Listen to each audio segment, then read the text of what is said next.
Tough weekend for fantasy owners as Dallas Cowboys wide receiver Dez Bryant will miss at least 6 weeks with a broken bone in his foot.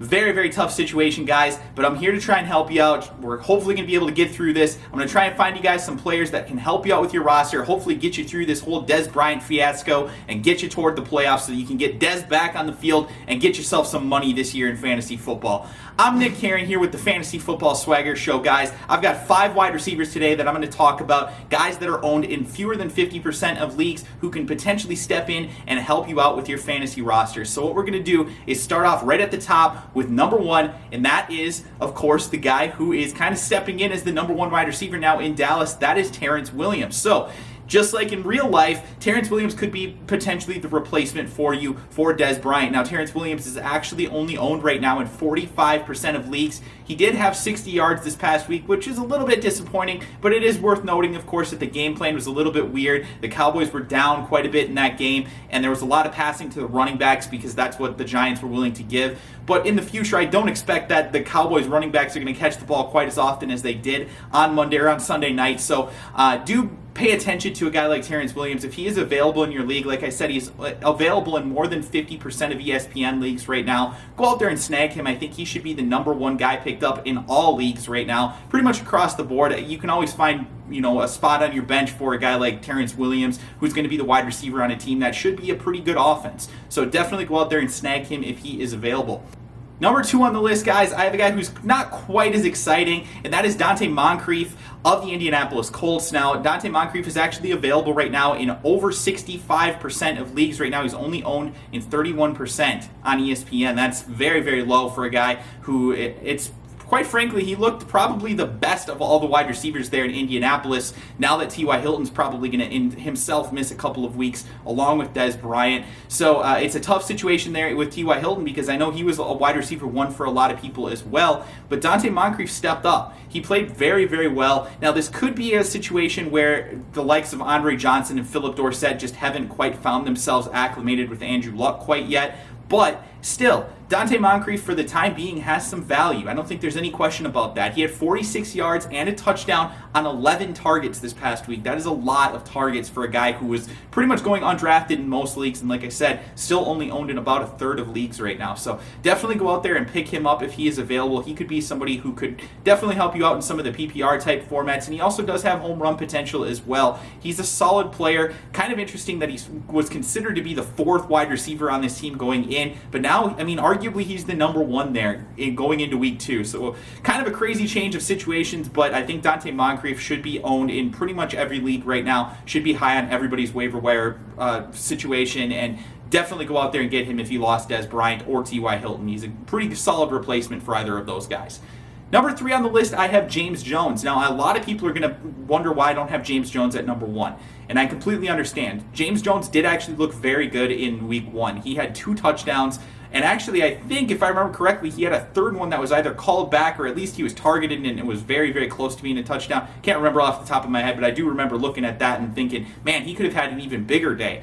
But you have to keep in mind the whole target situation, guys. Green Bay passed the ball quite a bit there in week 1. However, he was still only targeted 4 total times. Yes, he scored 2 touchdowns, and you can argue that Aaron Rodgers is going to continue to look his way more and more often, but I kind of think of James Jones as almost being a role player in this offense at this point. Yeah, he can score some touchdowns, but do you think James Jones is going to score 2 touchdowns every single week? I mean, that would just be ridiculous. So there's going to be a lot of ups and downs with James Jones, I think. You might be able to find him get another 2 touchdown or even a 3 touchdown week before the end of the year, but there also might be 5-6 games in a row where he goes without a score. And if he goes without a score and he's getting targeted 5 times a game, he's just not going to produce the type of fantasy numbers that you need on a consistent basis to be considered a high-end wide receiver, especially in PPR formats. Now, in standard scoring formats, in touchdown-heavy scoring formats, I like him a little bit more. That's why I have him at number 3 and not lower on the list. But I typically like to find guys who are getting targeted more often, so we'll have to see what happens.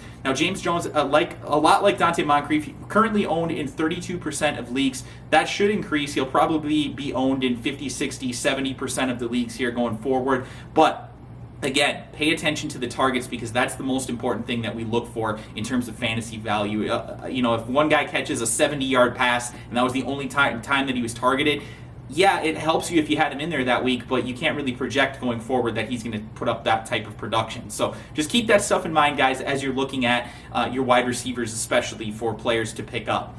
Next on the list, we have Stevie Johnson of the San Diego Chargers. He is actually only owned in 30% of leagues right now. He had a pretty solid game there in week 1. He had 82 yards and a touchdown.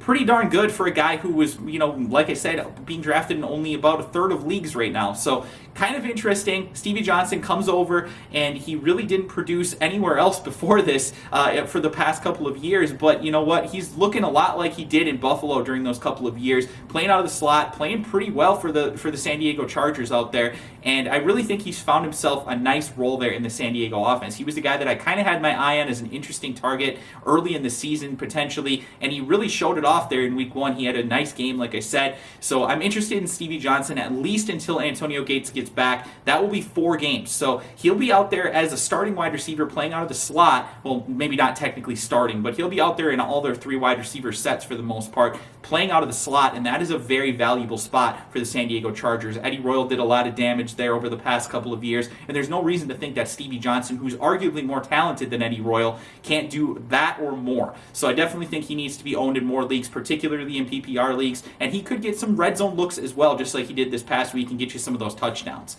Last on the list, guys, I have a guy who is owned in fewer than 5% of leagues. That is Jermaine Kearse of the Seattle Seahawks. Now, I know all the hype is going to go toward, Tyler Lockett, but look, Tyler Lockett, I like him.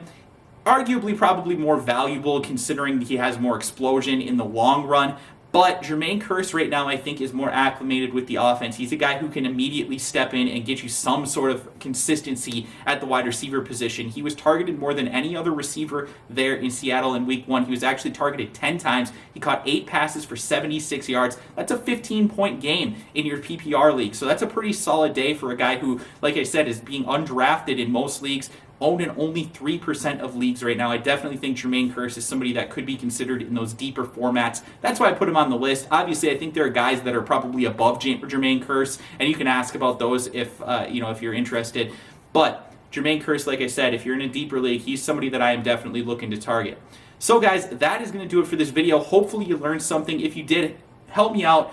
Do me a favor, click that like button, and of course subscribe to this channel if you are new. I would greatly, greatly appreciate all the support, guys. You guys are awesome. I'm happy to answer any questions that you guys have in the comment section below as well. If you have any trade questions or anything like that, I'm glad to help you out. Also, make sure that you tweet me at ClickWithTV. I'd be able to answer those on Twitter as well.